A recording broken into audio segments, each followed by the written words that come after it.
Oh, hello. This is the third part on research method and paper writing series. So, in this part, basically, I would like to cover literature review and so on. So, if you did not visit the previous two series, just part one and part two are here. So, I am Ahad from my University of Dhaka, Bangladesh, and at this moment, I'm working at Osaka University. So in the previous slides, or previous two presentations, we covered that the basic steps or characteristics of research is problem identification and reviewing information, proposal, experiment, data collection, and so on. Finally, analysis and drawing conclusions and generalization. This part we make a literature review because this is the most important part to do a good work. So it means that reading the work of others before starting your own research work. It's just like learn from the past to build the future. So this is very important. Otherwise, you do something, maybe very hard working job, but the result is not, as per the requirement because you did something what already somebody may have done. So there are different strategies, but in this slide, you can find that you have to define your idea with some general terms from the general sources, like you can go to the IEEE Spectrum or some SCM magazines or newspapers to see. For example, if you consider the traffic accident problem, this is an issue. So what to do next? So go for secondary sources, find if there is any specific books or genuine reviews or surveys from genuine experts. Remember, if you Google, you will find lots of reviews like 5 pages, 6 pages, 10 pages, something like that. And basically, those most of those are rubbish. Why I say rubbish? Because those are not written by experts. Maybe some people compare 5, 10 methods, not even a systematic comparison. They just did some analysis and submitted to crap journals or conferences and published. So you cannot get any kind of incentive from those papers. So that's why you need to search for surveys or reviews from genuine experts or big groups, okay, and large big length papers, so that you can read and get some good information from those. So for example, in the traffic accident problem, what are the state of the art, the latest works and challenges ahead on solving traffic accidents? Based on those, you can pick and go for primary or base source.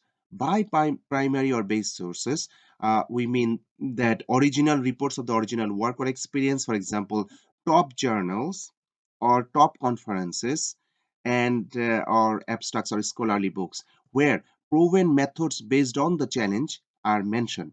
Remember that you have to design your plan based on your time. Like if you do the research for 6 months versus 1 year versus 3 years, huge difference to make a goal and plan. And ability, like of course you need to think about resources and ability. Like if it is a short time and you don't have strong math background, so you should think accordingly. But human ability is enormous, infinite. So if you try, you can do. So select some keywords, like compile a list of keywords and terms related to the research problem and discuss the research problem with a specialist and or colleagues to get some better information, better literature.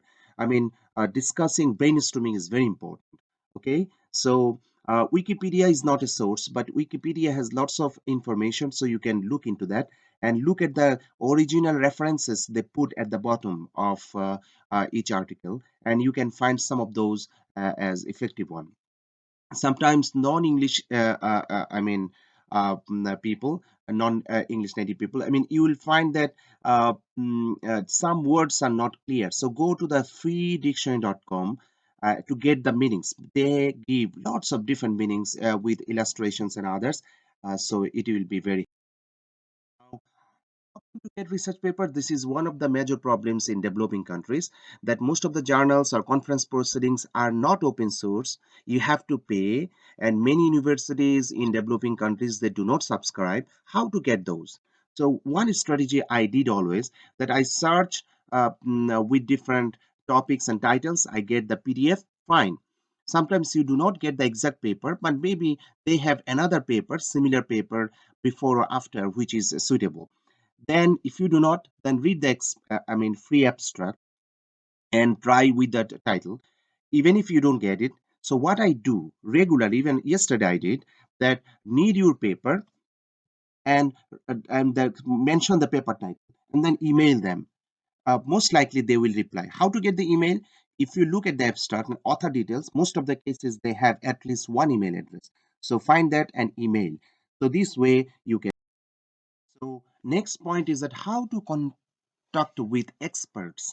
Like, I want to do something. I in my region, or my known people, there is no one who can help, or maybe one or two, but I need more help. So you can write to organization and institute that may have interest in the research problem, or from the survey or primary sources, contact any related research who can help you. So what we need to have more collaborative researches and more discussions with experts, not difficult, because nowadays even email or Skype-based advices or comments are very common. But genuinely take, expert opinions, not from, someone who has no knowledge. Okay, and find the experts in many universities in your country. It's a problem that in some region maybe egoism or non-cooperation, these are existing, but try to find and break the barrier. For example, Bangladesh now has 150 plus universities, and we need much more collaborations among each other. So based on those, organize your notes and write. So when you write your proposal, you have to remember that planning is necessary based on time and capacity and resources, as I mentioned before. So sometimes good papers, they recommend some future research work suggestions at the end of conclusions, or sometimes in the discussions, later part of the discussions. Good papers always put some kind of information from where you can get some idea. So read the discussions, analysis or conclusions of other good papers, and then find some solution, ideas. So human capacity is enormous. So don't think that you don't know, you cannot, but you must overcome your limitations by giving more time and efforts. Find application is exactly what you are looking for. Sometimes we are shifting from one to another. It's not research is not like your mind that you are thinking many things one after another. Okay, so be focused. So this is very important. Remember the goal or target always. For new approaches, think differently. It's difficult. We cannot do so easily, but still try. Need brainstorming. Think, what are the which research approaches are overlooked? Maybe somebody tried a method, but that was not that much suitable, but it has something which can be useful. So think about that. Learn from shortcomings or limitations of other methods, and uh, mm, try to an approach with different perspective.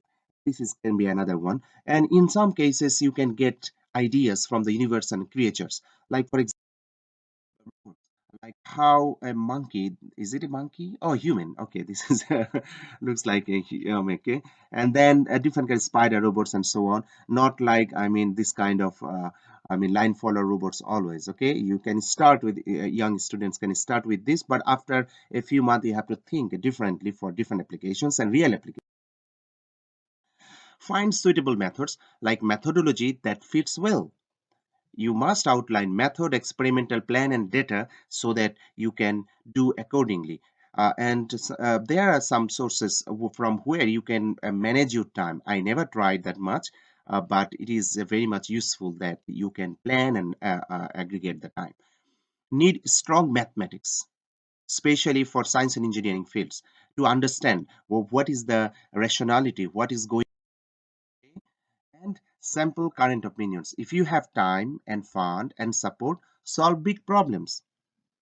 But if you do not have enough time, like undergraduates or masters, where they get in many countries like a half a year or 1 year, to do along with the courseworks, then you cannot have enough time to do. So on that case, you can try something which is necessary for the community, local community, like ICT for farmers, or ICT based health service for poor and or rural areas, or in some cases food processing, preserving milk or fish during summer to keep longer. Okay, and sometimes mobile apps. And we must remember that, I mean, main cities, for example main Dhaka, or financially rich areas or people are not Bangladesh, not India. They are, most of the parts are rural areas. We have to think for those. Okay, so that I would like to conclude this part. You can get the previous two lectures here, or if you subscribe, then you can get the other two lectures. I'll add few more in the next slides: how to select a problem, and paper writing, reviewing, and selection of journals or conferences from CREB versus standard. These are my target to cover in the future lectures. This is the third one. Thank you so much.